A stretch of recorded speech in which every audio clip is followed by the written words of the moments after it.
Hello everyone, FPL Wrapped here and welcome back to another video on my YouTube channel. In today's video we have episode 3 of Psychology 101. In this series I take psychological theories, phenomenons, concepts, whatever it may be, and I apply them to FPL either to increase our enjoyment of the game or to improve the effectiveness with which we make decisions in FPL. It's a subject which I find really interesting, and psychology in general is something that I'm very passionate about. If you are new to this channel or you're just new to me in general and you haven't followed me over on social media, I have a long academic background in psychology.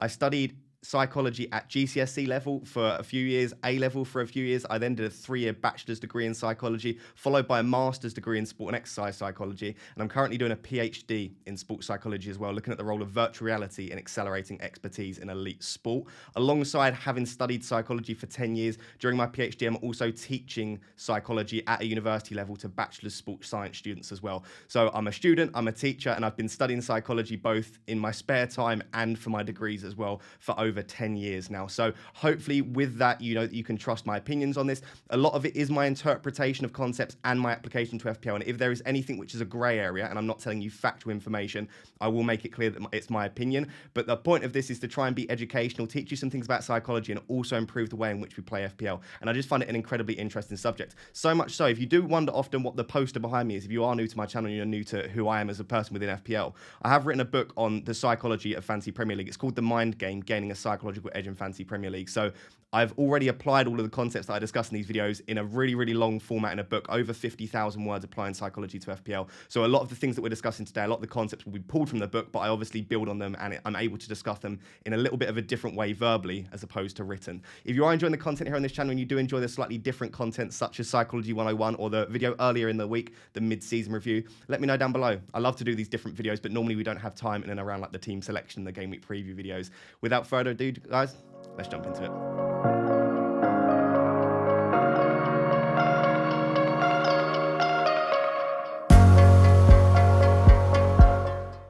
So guys, there is no ad for today's video, but I just wanted to take a few minutes to just quickly talk about the book, explain that obviously all of the concepts have come from the book, and explain what you will be getting if you buy the book. Because often I'll say, if you want to support the channel, buy the book, but I don't actually talk for enough time to explain what you would find in the book and why I think it would be worth purchasing. Of course, there is absolutely no obligation to purchase. I'm not encouraging you to. I'm just explaining that it is there as an option, and if you would like to and you find it interesting, by all means do that. If you're not interested in this, by all means skip a few minutes in. The timestamps will be below. You can completely skip what I'm saying for these few minutes. But for those of you that are interested, just thought I'd explain a little bit about it. So it's called The Mind Game, Gaining a Psychological Edge in FPL. There are the links in the description. You can buy it both a paperback and an ebook. Because you are buying it as an ebook through Amazon, that means you can read it on your laptop, computer, phone, tablet, whatever it may be, whether it's your Kindle. You can read it on multiple devices, and that's very useful, and you can keep up to date where you are across different devices. I prefer the paperback. That's why I created it as an option, because there are questionnaires throughout the book where you can fill in those questionnaires and find out who you are as a manager and who you are as a person. There's questionnaires about the time of day where you work most effectively, about whether you should trust your gut feeling, whether that's who you are as a person. So there are lots of questionnaires, and I just think it's pretty cool to fill those out throughout the book. There's also a bingo section at the end of the book as well, an FPL Psychology bingo, and there's a lot of cool tasks throughout that are really useful if you can either fill it out on a tablet or in the book physically. I just thought I'd quickly talk through what you can find in the chapters for each of the sections of the book, just that you know what you would be buying. Rather than me just saying the psychology of FPL, you know what you would be getting when you buy the book. So chapter 1 is about digesting FPL content. When you watch content creators like myself, what do we say and how might that affect the way you make your decisions? How should you integrate other people's opinions into your own? Chapter 2 is about the dark side of social media. So there are many positives to being on FPL Twitter and FPL community. There are also some negatives about group influence, majority influence, etc. It's a very interesting topic, the role of social media in FPL. Chapter 3 is about the fear of missing out, FOMO. So how much does fear drive our decision making? Chapter 4, you've got when you conduct your own research, how can you be biased and how can you create a bias around what should be objective stats, and we can have our own subjective interpretation of objective factual information. Chapter 5 is about how we can be closed-minded and reject new information.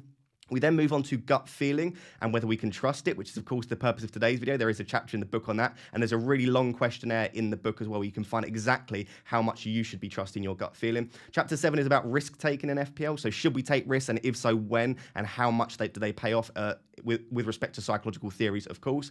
Chapter 8 is about when should we make FPL decisions. As I said, there is a questionnaire to decide, should you make decisions in the morning, should you make them in the evening, or potentially in the afternoon if you're more of like an intermediate type, we call it. Chapter 9 is about decision making in the context of transfers and captaincy, so a real focus on how we can optimize our transfer and captaincy decisions. Chapter 10 is a really interesting one. It's about the psychology of being a supporter. So we have own club bias and how that will affect your decisions you make, whether they be negative, i.e. I don't want to own a player from my team, or positive, I want to own all of them. It's a very, very interesting topic. Chapter 11 is about following the deadline, how we switch off and realize that we don't have control over it anymore. We then move on to post-game week stuff. We've got post-game week evaluations, psychological advice for coping with negative outcomes, looking forward to the next game week and how we can look forward and make better decisions in future game weeks. We then move on to some miscellaneous topics around wildcard, free hit, how we can have the most optimal chip strategy, and also delayed gratification, how waiting and being more patient as a manager can benefit you moving forward. There's also some top tips, some glossaries at the end of the end of the book as well. Like I said, a psychology bingo. So there is a lot in there. There's 18 chapters worth of information, and I do really, really think there's something in there for everyone. And like I said, the key thing is that I know often puts people off is I've completely stripped back all of the difficult terminology. And if I use difficult terminology, I explain it in layman's terms. So even if you've not got a background in psychology, it should be digestible and easy to read. And if you do have a psychology background, it will make it even easier for you. So hopefully it's applicable to all levels, and it doesn't matter what your background is in academia or psychology as an entirety. So that is my sales pitch done. But also just wanting to explain, when I talk about my book in all of these videos, when I talk about the mind game, these are some of the topics that I want to discuss, and these will also be some of the topics of future Psychology 101 videos. If you're wondering what's the benefit of buying the book rather than just watching the videos, the book obviously goes into a little bit more detail, and also there are lots of tools. Like I said, the questionnaires, the tasks throughout there. There are things that will allow it to be more personalized towards you rather than me addressing everyone as an entirety. So that is the book, The Mind Game. Let's get on to discussing a little bit about psychology and gut feeling. So before we actually jump into looking at gut feeling, I just thought I'd let you know what the structure is again, just so that you know what the timestamps mean down below, and you can skip to the sections you want to. It does build on. I do build a narrative throughout the video, as I do in the chapters in the book. So I would recommend watching the entire thing, but if you do want to skip to any sections, you've got the timestamps down below. Little sort of Easter egg quiz here for you. Does anyone know who it is in the video, that picture of that man? Who is that man? It is a famous psychological figure. If you do know who it is, comment down below. I'd be very interested to find out, those of you that do know who this is. Like I said, a prominent figure in the field of psychology. So what we're going to start by is, what is gut feeling? When we say trusting your gut and gut feeling, what does that actually mean? Where does it come from?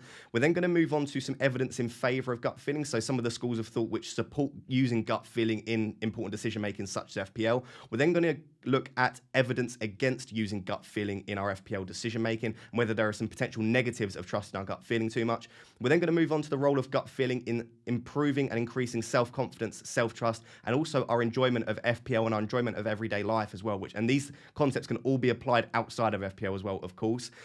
Section 5 is gut feeling and logic as two parallel systems of knowing. What I mean here is I want to explain that it is not one or the other. It's not black or white. There is a spectrum, and you can have both. Gut feeling and logic and analytical decisions as well. And sixth and final thing is my major piece of advice for knowing when to trust your gut feeling and what your gut feeling is, and it's known as the coin flip trick. So stick around until section 6, because this is probably my favorite part of the video right at the end, where I give you my major advice around the gut feeling topics. That is the video. Let's just jump into it. So it is important to understand, as well as the pros and cons of trusting your gut feeling in FPL, it's important and interesting to understand where gut feelings come from and where it's originated from, and why we experience gut feeling. So this comes from the field of emotion, and since the dawn of time, since the dawn of man, we have experienced emotions. Even animals to some extent do experience emotions as well, and this has an evolutionary benefit. It tells you about the situation you're about to encounter. For example, if you're out in a field and you see a lion head on, the emotion that you will feel is probably fear. That fear, that emotion of fear, tells you that that is probably a situation that you want to avoid. It's a very basic response, that's a very basic example, but these emotions tell us about the situation we're about to encounter. Obviously, with modern day civilization, our emotions have developed quite a bit since then, and there are new emotions that potentially weren't experienced to the rate that they are now back in those days, but it definitely has an evolutionary advantage knowing what our emotions are. These emotions can sometimes contribute and combine to create what we call a gut feeling. And a gut feeling is driven by our emotional response to an event, but it's not just one emotion. It's a combination of emotions, a combination of experiences that all contribute to a feeling about the event that's about to happen. So the best definition you can see is point 2 there. That is the best definition that I can come up with myself through all the research that I've done for what gut feeling is. And it is an immediate reaction, feeling, or preference without conscious reasoning or analysis. So there's a few important parts about this definition of gut feeling. The first is that it's immediate. It's not developed over time. If you're developing an opinion on something over time, it's unlikely that that is your gut feeling. It might be driven by gut feeling. It might have some contribution of gut feeling in there. But if it's formed over 2 or 3 years, that's unlikely to be a gut feeling. It's normally a quite immediate within seconds, sometimes within minutes, sometimes within days. But the more immediate it is, the more likely it is to be driven by emotion and to be your gut feeling.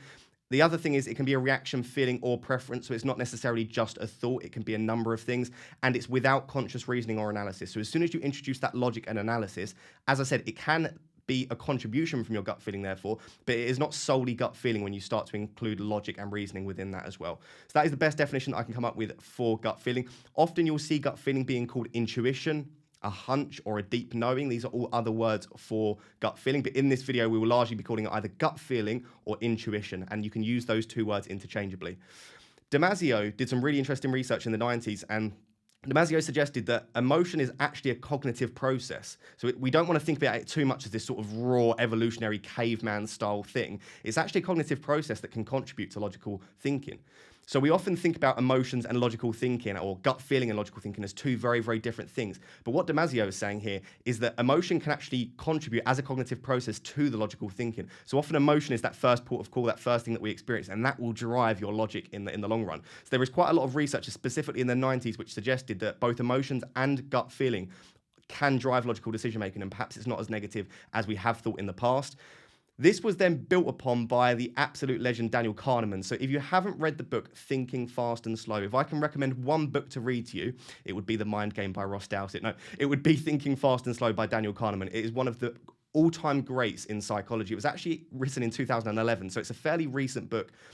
It is by far and away my favorite book of all time, potentially alongside The Lucifer Effect by Zimbardo, but I do love Thinking Fast and Slow. I've read it back to front a few times now, and it's got some absolutely brilliant things in there. But he built on this idea of gut feeling versus logic, these two forms of thinking that are very, very different, but can also contribute to very, very similar outcomes. So he called them, rather than being called gut feeling and logic, what he called them was System 1 and System 2 thinking. So if you're ever doing your own research and reading and you come across these two terms, that's essentially what he's getting at here. System 1 thinking is it's fast, it's intuitive, and it's often driven by emotion. This is our gut feeling. So often we'll approach ways with System 1 thinking. The alternative that Kahneman discussed was System 2 thinking, which is more slow, logical, analytical, and this is the idea of logic. This would be an FPL, that data-driven approach, looking, planning, scheduling, and it's not always one or the other. Sometimes we combine them, but often we'll approach a situation with either System 1 or System 2 thinking. So Daniel Kahneman almost built on the research from Damasio, etc., on gut feeling and emotions,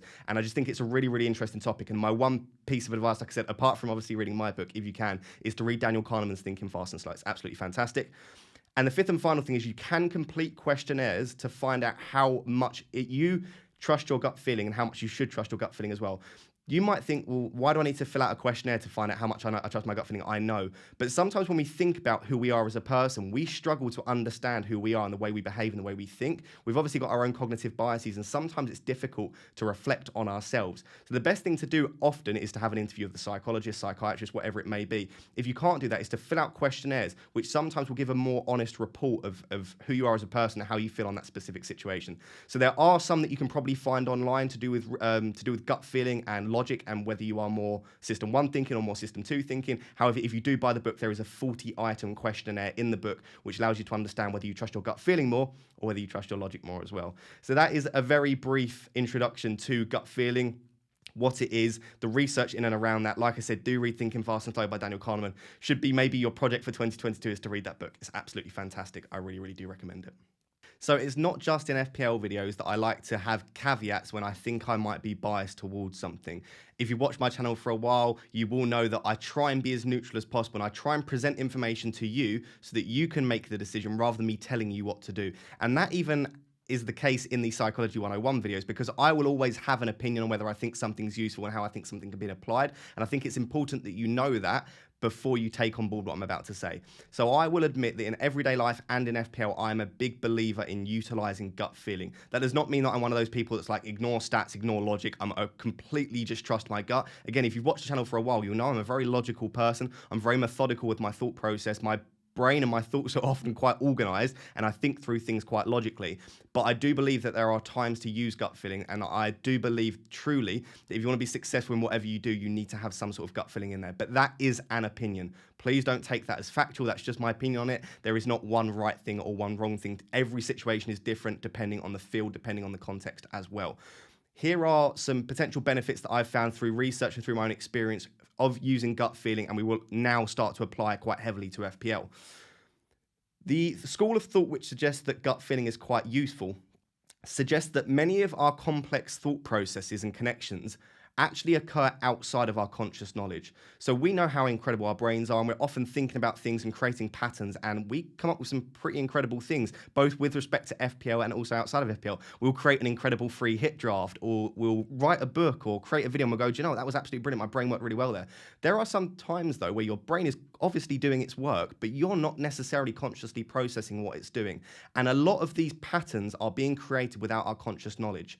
And there's evidence to support that this does happen. It's just the extent to which it does happen, the extent to which that then contributes towards gut feeling. But there is enough evidence to suggest that there is a lot of patterns and connections being made outside of our conscious knowledge, which is absolutely incredible. And it comes back to that idea. Now, if you've watched the film Limitless, you'll know I think it's something like you can only access 20% of your brain, and you can take this magic pill which allows you to access the further 80%. That's not how it works. You use all of your brain, it's just you use them at different points. So there is no magic pill which allow you to gain access to parts of your brain which you've never accessed before. But it is that idea that we're not always consciously processing what our brain is doing, and that there are some things outside of that realm of consciousness.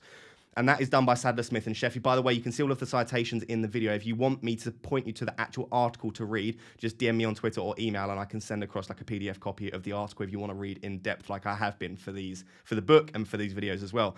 So then what this suggestion is therefore, if there's these things that are happening outside of our realm of consciousness, is that gut feeling could actually be the synthesis of all of these diverse experiences and feelings, all brought together into one coherent picture.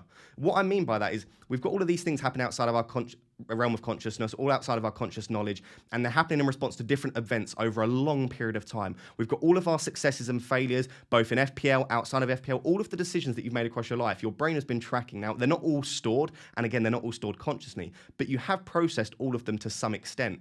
What some people suggest is that gut feeling is when we can't consciously decide what to do in an event, but our past experiences, all of the things that we've processed outside of our realm of consciousness are all brought together, and it's manifested as this gut feeling, this immediate emotional response. A bit like sometimes when you experience deja vu, that's likely due to having experienced very, very similar set of, whether it be the setting, whether it be the person you're speaking to, you've experienced those things before, and your brain can't quite work out how and why. It's similar to gut feeling. So hopefully I've done a good job of explaining that. But it is quite an interesting concept that rather than it just being a raw emotional response, I see lion, I feel fear, it's actually quite a clever synthesis of all the past failures and successes that we've had across the years. And you can see why that might be really brilliant in FPL. It might be that you need to make a decision about a wild card, or you need to make a decision about a free hit.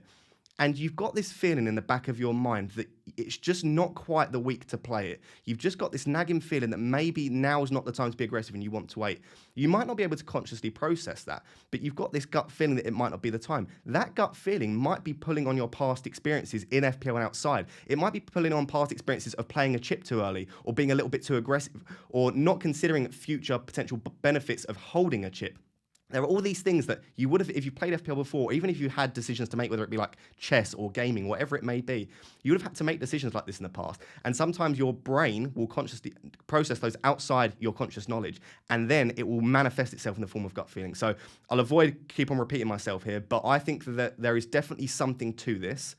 I don't believe that every time we experience gut feeling, it's always this clever synthesis of information. But what I do believe is that there is more to gut feeling than just a raw emotional response. I do think it's pulling on past memories, past failures, and past successes as well. What Katri and NG say from 2000s, this is research from like 21 years ago now, but what they found is that gut feeling is most successfully utilized in unstable situations with low predictability.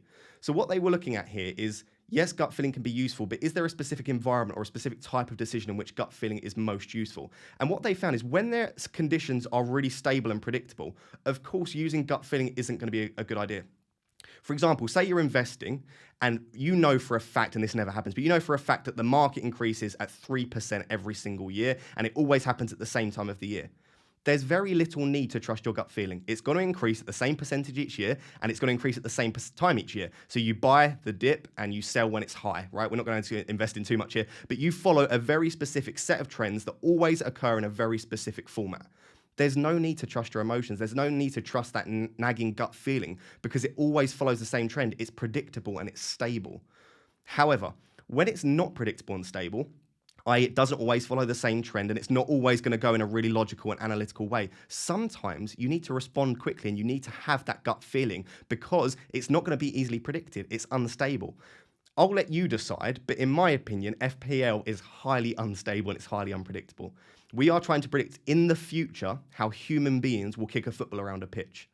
If you introduce other things in and around that, like code and postponements, it's a highly unpredictable game and it's highly unstable. And therefore, trying to just trust stats, trying to just trust logic is very, very difficult because sometimes logic and stats will not include things from the past failures, past successes, and it won't take into account the full picture. So I guess what I'm saying here is the research suggests that unstable situations are quite useful to use your gut feeling in, and I think FPL is an unstable situation. So bringing all that together, I do think that at points, and it's hard to identify when, that at points, gut feeling is definitely a synthesis of diverse experiences. And I do think that FPL is the kind of environment and the kind of situation in which gut feeling can be utilized to your advantage. So in my opinion, there are definite benefits to using gut feeling in FPL, but there are also potential negatives as well.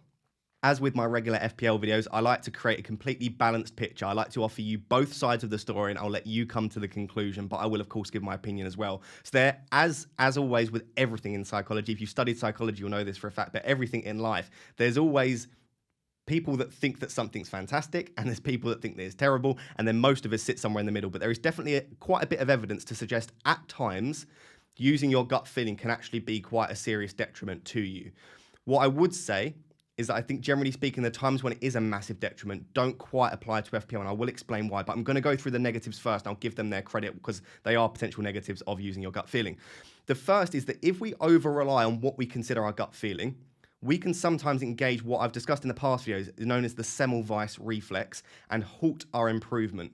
So what the Semmelweis reflex is this is the idea that we don't take into account new information if it doesn't already fit with our pre-established beliefs. So we have this pre-established belief, I believe X.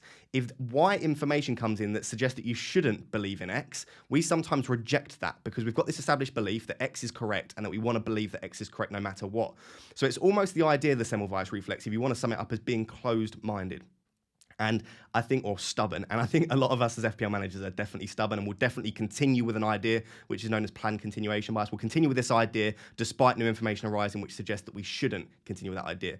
If we over-rely and put our gut feeling on a pedestal as being this incredible thing that we should always trust, what we can do is we can fail to take into account new information, and we can fail to trust new information that's coming in, and we can continue to reject it. What that will do is it will mean we'll continue with a plan of action which no longer works, and it will also mean that we'll just halt improvement. We'll stop improving the way in which we make decisions. We'll stop using new tools, new pieces of information. We'll stop trusting opinions from others as well, and it can create detriments in every aspect of our life, not just in FPL, and that can transfer to different aspects of our life. And I think it is a very dangerous rabbit hole to go down of being stubborn and trusting your gut feeling too much.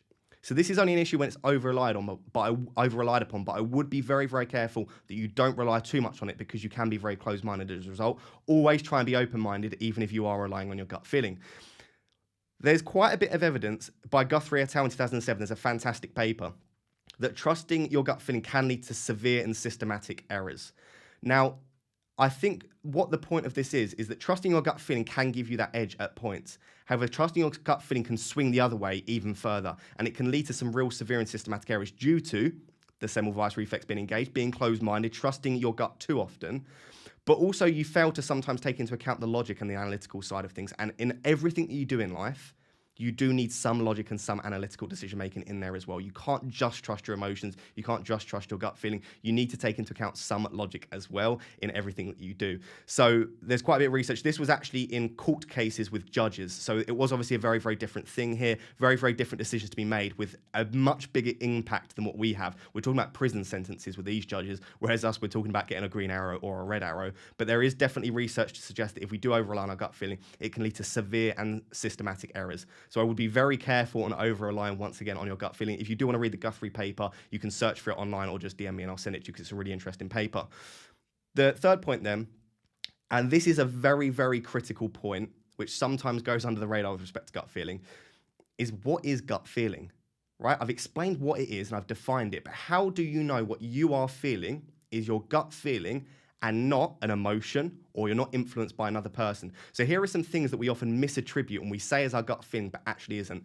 Fear, anxiety, and depression are three really, really common ones. And I'm talking about here about mental health issues. And if we're really, really anxious in our everyday life that something's going to happen, for example, I'm anxious that I'm going to fail my exam, therefore my gut feeling's telling me not to sit my exam. That's not really your gut feeling. That is anxiety forcing itself upon you and making you feel like your gut feeling is that you shouldn't sit the exam. And I know that you're going to say then, well, how do you know when it's not just one emotion of fear, anxiety, depression, making you feel like that's your gut feeling? And that comes down to really some self-introspection and knowing yourself and some self-awareness. Obviously, it takes some time. I'm not perfect by any means, but the better that you get to know yourself, the better you get to know what your gut feeling looks like, the more success you'll have with identifying when it's gut feeling, when you've misattributed that, and it's actually something like fear, anxiety, or depression as well. The other thing that sometimes we can say is our gut feeling when it isn't, is when other people have had a massive influence on us. So you might be scrolling through Twitter, we'll go back to FPL here, and everyone else is captaining Diogo Jota this week. And you say, right, my gut feeling is captain Diogo Jota. You might not realize, but you might have, again, it might be subconscious. You might not have even seen that many people, but you might have just been scrolling. You might have just kept seeing the name over and over again. And over that week, it might have just been ingrained in your mind that Diogo Jota is a fantastic option this week. And you come to the end of the week and you go, I think my gut feeling is Jota. That might actually be social influence, majority influence. It might be herd think, group mentality. It might also be a conscious fear of missing out. I don't want to miss out on the haul. Therefore, yeah, my gut feeling is to captain the one that everyone else has captained. So again, it's very, very difficult to identify sometimes what the source of our gut feeling is. Is it actually your true intuition, your true deep knowing, your gut feeling? Or is it driven by fear of missing out, majority influence, groupthink, herd mentality, some of these other things, anxiety, depression? That is very, very difficult to know. So unless you are someone that's very in touch with your emotions and your gut feeling, or you've had practice with it over time, sometimes you can get a decision wrong and it might not actually be the result of gut feeling. It might be so more emotions or social influence as well. So that is another potential negative of gut feeling. Another potential negative of gut feeling can be summed up really nicely with a cognitive reflection test, which is a very, very famous task created by Frederick in 2005. I'm going to now do it on the next slide. We'll do the cognitive reflection test together because it's so, so interesting. I love doing like tasks or vignettes like this in psychology. I find them great. What I would say is the cognitive reflection test is one of the main reasons that I say some of the negatives don't apply to FPL, because this is only a potential negative of gut feeling when you've got a real time pressure. But we'll discuss that in the next section. Let's do the cognitive reflection test.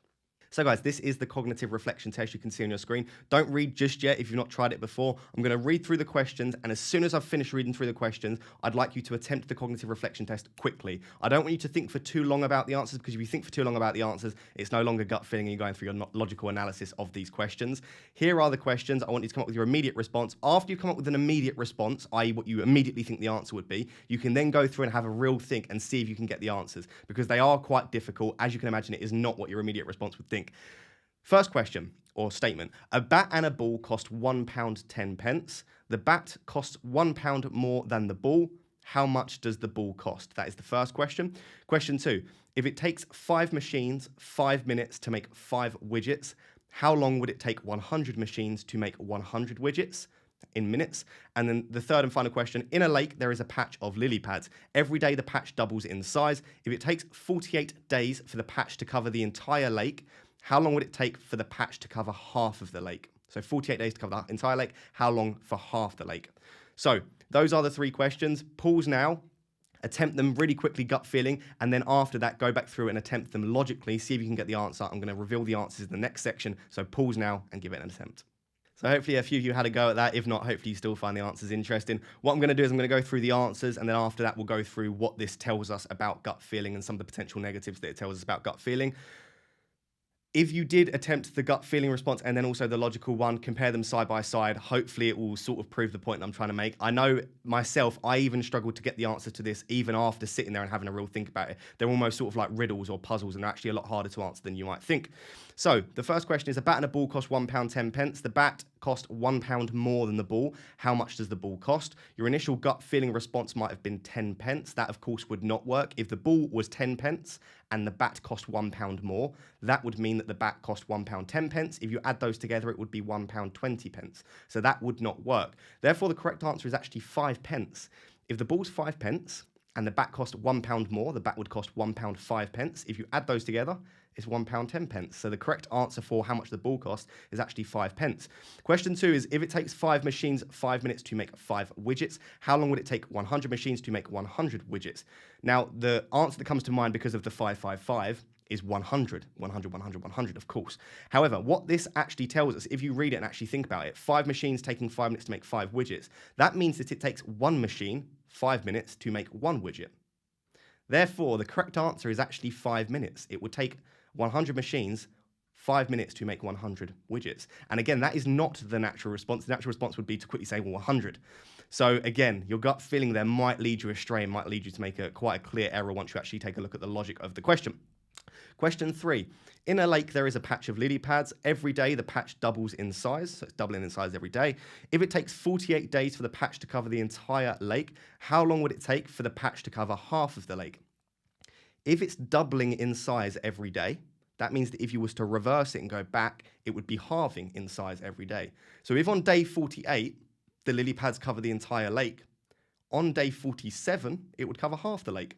So the answer, rather than being 24, which people often say, is 47. Because on day 47, it would be half of whole, which would be half of the lake. So again, the systematic error that you might be making, or the severe and systematic error, as Guthrie said in their paper, is trusting your gut feeling might lead you astray. But, and here's the big thing, and here's the one reason that I don't think this is necessarily a massive issue in FPL. This is with a severe time pressure. So this is when you're forced to make a quick decision. In FPL, your gut feeling isn't that quick and that immediate. It doesn't need to be by the second. It can be developed over minutes, hours, days. As I said, the longer you go, the less likely it is to be solely your gut feeling, but that isn't necessarily an issue. The reason that gut feeling can often be a massive issue is in court when they're making a split-second decision, do you say this person's guilty or not? When you're put under that sort of time pressure, then it can be a major, major issue. But with FPL, you've got more time. Unless it's something where you've got like 5 seconds before the deadline and you need to decide. But really, you should have probably decided before that. And that time pressure is self-invoked. So I think this is incredibly interesting. I like the cognitive reflection test anyway. At least now you know that you've done it and you know what it is. And maybe you can give it to your friends and family to complete because people tend to really struggle with it. But I don't think that necessarily this criticism about time pressure around gut feeling is necessarily an issue. So that's just my personal opinion on it. But those are the general potential disadvantages of trusting your gut feeling too much. As you can see, there are advantages, there are disadvantages. Let's start to maybe now bring them together and see whether we should be trusting our gut feeling in FPL. So to this point, I've presented evidence for and against gut feeling, and you could say, generally speaking, it's probably 50-50. There are definite pros to using your gut feeling, and there are definite cons to using your gut feeling. And it largely depends on the situation. It largely depends on how well you are able to attribute something as being gut feeling, and then how you integrate that within your decision making. However, it's when we get to the effect of trusting your gut feeling on your enjoyment of the game and also your self-trust and self-confidence that I think gut feeling, this is when it comes into its own. And this is why I think it is a major advantage and why I think we should utilize it not only in FPL, but also in our everyday lives as well. Let me talk you through it. So there is quite a bit of research to suggest, and I've got an example here from Stevenson and Hicks, so you know I'm not making up this research, that intuitive thinking, i.e. gut feeling, and happiness are positively correlated. If you've never studied statistics before and you don't know what a positive correlation is, this is not saying cause and effect, so I'm not saying trusting your gut feeling will make you happy, and I'm not saying being happy will cause you to trust your gut feeling. What I'm saying, and generally speaking, when someone trusts their gut feeling, and that's quite high, they're trusting their gut feeling, their happiness is probably also high. So these two things, when one goes up, the other one goes up as well. So when Stevenson and Hicks asked people about their intuitive thinking and how much they trust their gut feeling and also what their general happiness is, they tended to find that when someone was happy, their intuitive thinking was high. When their intuitive thinking was high, they were happy as well. What this does suggest is that, largely speaking, people that are very happy are likely to be those that are in touch with their intuitive thinking and those that trust their gut feeling. I'm not saying those that only trust their gut feeling, but at least those that are in touch with it and do think intuitively, independently, and trust their gut feeling from time to time. And I think that, generally speaking, I support this, and I do think that in the aspects of my life where I back my gut feeling and I trust my gut feeling, I tend to be a lot happier. Why do you think that is? That's what we're going to get onto. So point 2 here is trusting your gut feeling will allow you to build self-trust and self-confidence. We have this everyday fight with ourselves, unless you're just naturally a very confident person, to believe in ourselves and to back ourselves and to trust our opinions, to trust our thought processes. We all have an internal dialogue constantly going on. I saw a statistic. I can't remember exactly what it was. This could be very wrong. It was over 50%. It was around like 60, 70% of the time. We're constantly playing scenarios in our head. So if you're constantly thinking about different scenarios, you're not alone in that. We spend over half our time playing out scenarios, imagining conversations, imagining different jobs, imagining different investments, whatever it may be to try and be successful. And we're facing a constant battle in life about how much we trust what we think and what we feel and how confident we are in and of ourselves. If you learn to be in touch with your gut feeling, you learn, number one, how to attribute when something is gut feeling. You learn when and how to trust it. And you're at peace with trusting it in some pretty big decisions, such as FPL. Don't trust it too much in really massive decisions. But in everyday life, if you can learn to incorporate gut feeling, what you're doing is you're almost building a really positive relationship with yourself. You're starting to have a healthy relationship with yourself. You know when to trust yourself. You know how to think independently. And you know that you don't constantly have to rely on external sources for logical analysis, whether in FPL, whether it be data or different websites. You can learn to make good decisions in and of yourself, driven by your own emotions and driven by who you are as a person as well. So I like this idea that trusting your gut feeling can allow you to start to build that relationship with yourself and increase your self-trust and your self-confidence. So there's not that much research on this. There are a few studies in and around this, but I do think that there's definitely something to consider, that you are starting to learn to trust yourself, and I do really like that. And I've felt a lot happier and a lot more confident in and of myself when I start to trust my gut feeling at the correct points. It's all about timing it, as with FPL and everything in around that as well. Point 3 is as well, and this is almost like, for me, like a disclaimer, I guess, is you're less likely to feel frustration and resentment to those around you and those advising you. It encourages you to take responsibility for your decisions. So often, if I'm captaining someone or one of your favorite content creators is, and you don't trust your gut feeling, you don't trust your own decision making, you might therefore just captain that player because that player has been captained by everyone else. My favorite content creator is captaining that player. When that player doesn't do well, you might think something like, I knew I shouldn't have trusted that bloody FPL Raptor, or I knew I shouldn't have trusted what everyone else in the FPL community was doing. My gut feeling told me this. You'll start to resent those around you, and you'll resent yourself. You'll be like, I knew I should have trusted myself. I knew what I thought was correct. I knew I should have trusted my gut feeling. And you'll go through that cycle, and then the more you don't trust your gut feeling, the more you think, I knew I should have trusted my gut feeling. That will just create this cycle of you don't know when to trust your gut feeling. And it will create a really, really vicious cycle where you don't know when to then start increasing that trust in your gut and in your intuition.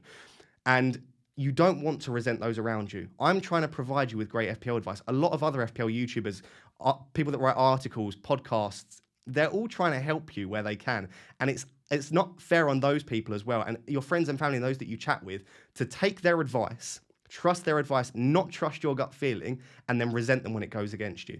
So I guess the big thing that trusting your gut feeling does is it makes you at peace with your decision. I've never, and I mean never, trusted my gut feeling and regretted it afterwards, because at the end of the day, I say, I trusted my gut feeling, I decided that that was my gut feeling, and I went with it. Now, the reason is for this is I don't trust my gut feeling in critical life decisions. I trust it in things such as FPL. So when I've got a 50-50 captaincy option, and I trust my gut feeling, I'm happy with that, because I would rather it go wrong through my gut feeling than it go wrong because I've listened to Let's Talk FPL Andy and he's told me to captain someone. It's not fair on him because he's not telling me to do that, and it's not fair on myself. So my advice is trust your gut feeling when you can, because it will lead to less resentment towards others, less resentment to yourself. You'll start to build that positive relationship with yourself. And generally speaking, there is evidence in everyday life and also probably in FPL as well, although that research hasn't been done, that you'll be happier because you'll feel at peace with your decisions. So this is where, as you can see, I'm not necessarily saying the accuracy of your decisions will improve here, but what I am saying is that there are pros to gut feelings, there are cons to gut feelings, but a major advantage is that you're less likely to present others and you're more likely to be at peace with your own decisions and trust yourself a little bit more as well. This is why I love gut feeling so much. So what I'm going to do now is I'm just going to give a mini conclusion on whether I think we should use gut feeling in FPL, and if so, where. And then the final section is the coin flip trick, which will help you to identify your gut feeling if you do want to trust it and you're struggling to work out what your gut feeling truly is. So I guess my general conclusion on this is that you shouldn't use one solely, and that you shouldn't overemphasize one and put one on a pedestal. I don't think in FPL, and this is everyday life as well, but we'll focus on FPL because it's, of course, an FPL video. I don't think there should be an overemphasis on logic, analytical, stat side of things. I don't think we should only use statistics. I don't think we should only use objective information. And of course, even if you are using objective information, you can have a subjective interpretation of that. But I don't think it should just be logical. And I also don't think you should just trust your gut feeling. That can be very, very dangerous. We've seen it already. Severe and systematic errors. It can result in you ignoring information which perhaps your own cognitive biases can't allow you to see, because you're so biased towards one thing that there's logical information out there that would suggest that you are incorrect, but you're not considering that information. So there are I definitely wouldn't only use one. I would say it's almost like a 50-50 balance between the two. I probably side slightly more to logical, analytical decisions, and then when I need it, my gut feeling comes in. So this is perfectly summarized, and it's so beautifully written. I don't usually use quotes. I usually try and summarize in my own words, but it's just so well written by Sadler, Smith, and Sheffy that I just thought I'd include it in here. So what they say is, rather than being set in opposition to each other, creative intuition, i.e. gut feeling, and rational analysis are better conceived as two parallel systems of knowing. So don't consider them as one or the other. It's not black and white.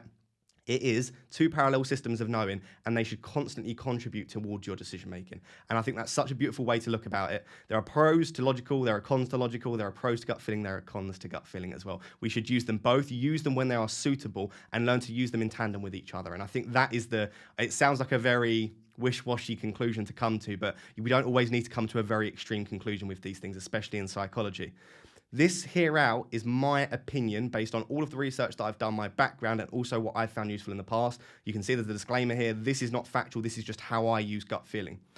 What I do is I pretty much solely rely on logical analysis and statistics and trying to look at the situation objectively as my first port of call in FPL. So when I'm first approaching a week, say on a Monday, say all the games been on the weekend, on a Monday, I'll start looking at statistics. I'll start looking at as much objective information as I can, touch maps, underlying statistics, how many points they've returned, did they score, form, motivation, what's going on with the manager. I'll try and look at different fundamental analysis in and around the technical analysis of the stats. After I've done all of that, and I've got some different players that I want to bring in, some different captaincy options, I'll try and narrow it down further with further objective data, with further statistics, with further logic. I'll try and really be as objective as possible and look at the situation as if it was almost like an investment. Try and be as emotionless as possible with it. Once I've done that, if there's not a clear and obvious thing to do, that's when gut feeling comes in for me. So in a week where Salah's got an easy fixture, I don't need to talk about gut feeling. I don't need to bring my emotion into it. Look at the stats. Salah's going to be the captaincy option. If there's a clear transfer, for example, Salah going off to AFCON, imagine no one else was doing anything and Son was scoring hat-tricks back to back. That's a clear, obvious decision. I don't need to start getting gut feeling and emotion involved in that. I can just bring in the player that clearly and objectively is the right one to bring in. But sometimes it's very close. They've got the same XG. They've got very, very similar fixtures on paper. In the past, Salah and Bruno captaincy has been a really, really tough one. Perhaps when Salah goes off to AFCON, there'll be some really, really difficult conversations as well around captaincy. Maybe it'll be Trent or Son. Maybe you'll have some real difficult 50-50 decisions where logic and objective data just isn't helping you. They've got the same XG, similar fixture. What do you do in that scenario? For me, this is when gut feeling is so incredibly useful. The reason for that, as I said, is you're not going to resent someone else for choosing the wrong one. Say it is between Trent and Son for double game week 22. We haven't had the fixtures yet. But say that is the thing you're trying to decide. Do you captain Trent or do you captain Son? If you just captain Trent because Andy is, or because I am, or whoever you watch on YouTube is captaining that person, that might force you to resent them and you'll resent yourself because you might have thought, oh, the other one was the correct decision. I knew I should have done that. And it might be a 20-point swing. If you trust yourself and you go, right, it is a genuine 50-50 decision, I trust my gut feeling, you're very unlikely to resent the decision. You'll be sad, you'll be angry, you'll be frustrated that other people have got a better captaincy than you, but you're less likely to resent that and you're likely to be slightly more at peace with it. And over time, you will learn to be happy with your decisions, regardless of the outcome, removing outcome bias. So that is how I use gut feeling in FPL. All of that brought together. I try and drive my decisions with logic and analysis, but when there is not a clear winner, or maybe it's 60-40 even sometimes, if there's not a very clear, obvious decision, that's when gut feeling is so incredibly useful, and that's when gut feeling should be used. So the question comes, if it's not obvious to you what your gut feeling is, how can you find out what your gut feeling is, specifically with 50-50 decisions? So this is my final piece of advice, is known as the coin flip trick. This isn't actually reported anywhere. I know some people do very similar things. It's just something that I've always done. I've done this across my life, probably when I first started studying psychology. So this wasn't even necessarily driven by psychology, but it has been backed up in the past by some of the things I've studied. And I just think it's incredibly useful when sometimes we don't actually know what our gut feeling is. Because sometimes my advice to someone, as you can tell when they've got a 50-50 decision, if you comment down below really struggling to choose between this player and this player, I might give an opinion, I think X, but trust your gut feeling. I'll often say that. It's also to cover my back if it goes wrong, but it's my general advice is you should trust your gut feeling in 50-50 calls. But sometimes people will respond with, I genuinely don't know what my gut feeling is. And I think there is a neat way to test this, and I've never used this technique and it not worked for me. When you get really good at it, you can do this without actually flipping a coin. But when you're first starting out, it's useful to actually flip the coin. You don't need to have a coin. You can do a virtual coin, or you can just get someone to pick one from behind your back, etc. It's basically you need to have a random selection of one of the two. Let me explain how this happens. So when you have a 50-50 decision to make and you're struggling to identify your gut feeling, flip a coin. So I've got props now as well. It's brilliant, isn't it? I did this the other day. The reason I did this the other day is I've got Antonio and Bowen in my team, and I wanted to know who to captain. So I had a genuine 50-50 decision. Do I captain Antonio or do I captain Bowen? The statistics were leaning slightly towards Bowen, but I thought Antonio, I've just seen his ceiling in the past. There were a few other reasons that made me lean towards him. Extra bonus points for goals scored in strikers versus midfielders. Bowen has been fantastic recently, but more so from a creative point of view. Less likely to get bonus points. Obviously doesn't get as many points for an assist compared to a goal. So there was a few reasons that I thought maybe Antonio was the right one, but I also thought Bowen was a fantastic option. I genuinely wasn't sure, so I flipped the coin. In the split second when you've got that revealed, so you flip the coin, reveal it. As soon as you reveal it, how do you feel? So when I flipped the coin, it was tails, and I actually flipped the coin because I was struggling with this decision. Flipped the coin, tails was Bowen and heads was Antonio. So I flipped it, landed on tails, which told me to captain Bowen. My initial response was slight resentment at the choice. I didn't really feel completely comfortable. I couldn't pinpoint, it wasn't like, oh, I'd really want to captain Bowen. It wasn't that obvious. It was almost like a micro expression. It was a tiny feeling of regret, a tiny feeling of almost, I want to flip the coin again. If you ever get the feeling where you're flipping a coin to choose one or the other, and you think best 2 out of 3 or something like that, that tells me that you probably aren't happy with the initial decision, and therefore you want the opposite. So when I flipped the coin, it landed on tails. I didn't want that particularly. I could feel a bit of resentment. That tells me that I wanted the opposite. I wanted it to land on Antonio. I wanted to captain Antonio. And that's why I chose him, because it was a genuine 50-50 decision.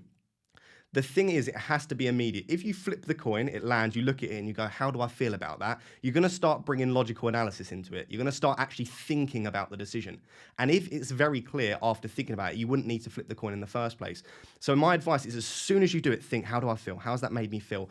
And I like comparing this to, I don't know if any of you have partners, whether it be male or female, or maybe a family member as well. They'll come into the room and they'll try on 2 outfits for you. And they'll say, do you like outfit A or do you like outfit B? And you go, definitely outfit B. I really prefer that. You look great in red. You say whatever it is. And they go, but what about outfit A? Do you not like outfit A? And I say, well, the fact that I've just told you what my favorite is and your response is, but what about the other one? Probably tells me that you prefer the other outfit. And this happens in everyday life with everything. If someone's choosing between 2 things and they or someone else suggests another and they're trying to justify the other pick, that normally tells me that they prefer the other thing. So that's just my opinion on how I deal with gut feeling in everyday life. It's really useful, but also in FPL. If you've generally got no idea what your 50-50 call is, flip a coin virtually. There's a virtual coin flip website, or flip an actual coin, or just do it in your head. How would I feel? But it does take quite a lot of practice to be able to do it in your head. And that helps me to identify my gut feeling. Let me know down below what you think of that trick if you use it in the future. I find it incredibly useful. If not, I do apologize, but I think it's pretty cool to tell other people anyway as well.